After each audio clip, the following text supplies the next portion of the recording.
and it's our job to defend the Second Amendment. Well, I understand that we don't have guns in the UK. That is true, but we don't have mass shootings either. Children aren't scared to go to school. You have mass stabbings, lady. You have all kinds of murder, and you've got laws against that. Nothing like the same rates. Well, you can go back to your country and worry about your no guns. That's very kind. We like ours here. Americans love to say that they want representatives like them, and I think they got it there with Marjorie Greene. She made a claim that the UK, sure, they don't have mass shootings, but they have just as much murder, and the reporter immediately replied, that's not true, and we're gonna give you the facts. And when it was demonstrated to her that the point she'd made wasn't true, her immediate fallback was, go back to your country. Marjorie Greene might be standing next to a podium. She might technically be a representative, but she is no different from every Karen that we call out week after week on the show. She's the same person. But here are the actual figures. The US homicide rate is 4 times higher than the UK. According to Pew Research, nearly 80% of US murders in 2020 involved a firearm. Now, what are the stakes of that difference? Well, in the past few years, England, Scotland, and Wales combined have seen around 30 gun deaths a year. In the US, in 2020 alone, it was 19,384. Now, we don't have time to go through all the math. I will acknowledge we have a larger population. That does not account for it, not at all. And do mass stabbings happen? Yes, sometimes they do. If you had to face a mass shooting or a mass stabbing, which would you prefer? No reasonable person does. If mass stabbings were as good as mass shootings from the point of view of the killer, why go to all the trouble and expense of buying AR-15s? There's knives everywhere, just pick one up. It's as deadly as any tactical nuke, just use that. These points make no sense, which is why we can't be surprised that they're coming from Marjorie Greene. What do you think, Aida? You know, like I said earlier, she is always speaking. She's always repeating the talking points of the racist people in this country who are, if you don't like it here, go back to your country. Well, why don't you go back to your country? Because this is not your land. If you ask the First Nations people, I know they regret being peaceful when you came here. Why don't you go back to your country, the place of your origin, and go take all that ignorance and foolishness and violence there? I guarantee you they won't welcome you there because it's probably somewhere in Europe that's far more progressive than here. Yeah. You know what I'm saying? 100%. You can't go home because they don't want you. But the other thing that we want to say is, you know, it's funny when I was growing up, my family used to say, they used to watch Fat Albert and they used to say, oh, he's like school on Saturday, no class. Look at that representation. Look at the way that woman who's considered a representative of not just the region that she's from, but in that setting, the United States of America. And look at the way that she's talking. She is speaking directly to the people who believe that kind of stuff and speak that way. And that is why she feels emboldened, because she knows that the people that rock with her are the ones that call and threaten people to kill their children and call them mutants.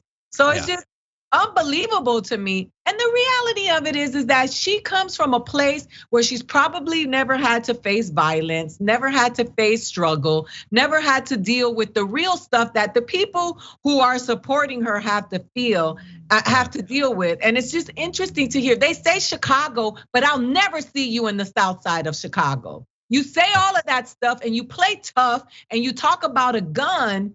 But I guarantee you, it's an empty wagon makes a lot of noise. And that is exactly what she is. And it is so sad that they've given her a microphone, because I know the rest of the world laughs at us. I know they do, because I've heard it. Yeah, I'm just from that clip alone, I'm sure they're going to. I would like to add to, I loved a couple of the sayings you added there. The empty wagon makes a lot of noise. I think an empty skull makes even more, actually. And she demonstrates that every day.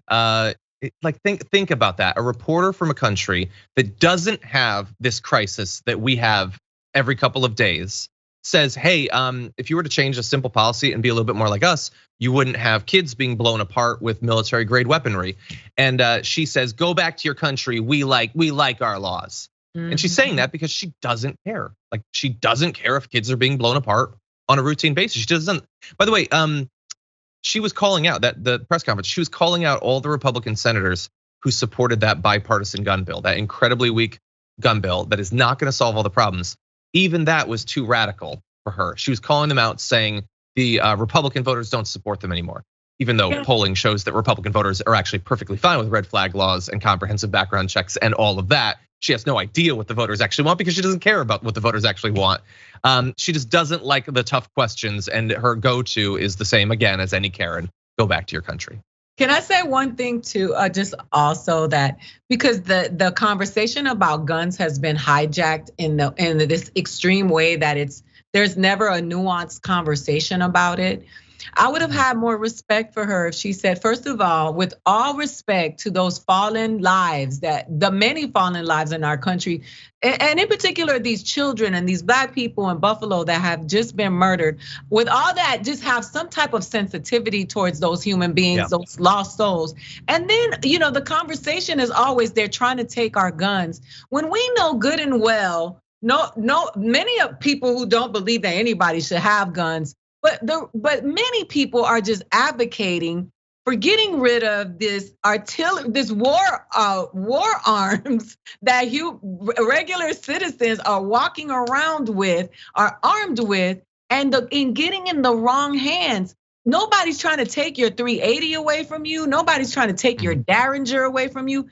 And mind you, I had this argument with somebody the other day. Those of you who have these weapons, who think you're gonna take on the US government, who spends more money on these arms than they do on your education, your healthcare, your well-being, you are so sadly mistaken. If you saw that man in Texas, the one that was blown up upstate California, you don't stand a chance. So who is it that you think you're gonna take out? Normal, innocent citizens that don't have a defense against you because you can't go up against the government and 100%. The military.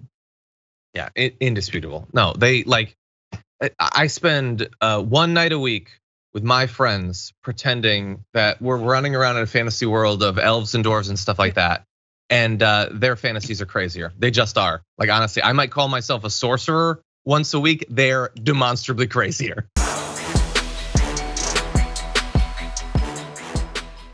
For more political news breakdowns, interviews, stories of activism, and me trying my hardest to care about the occasional big celebrity news story, subscribe to our YouTube channel at youtube.com/The Damage Report. And you can ring the bell wherever it is so you don't miss anything.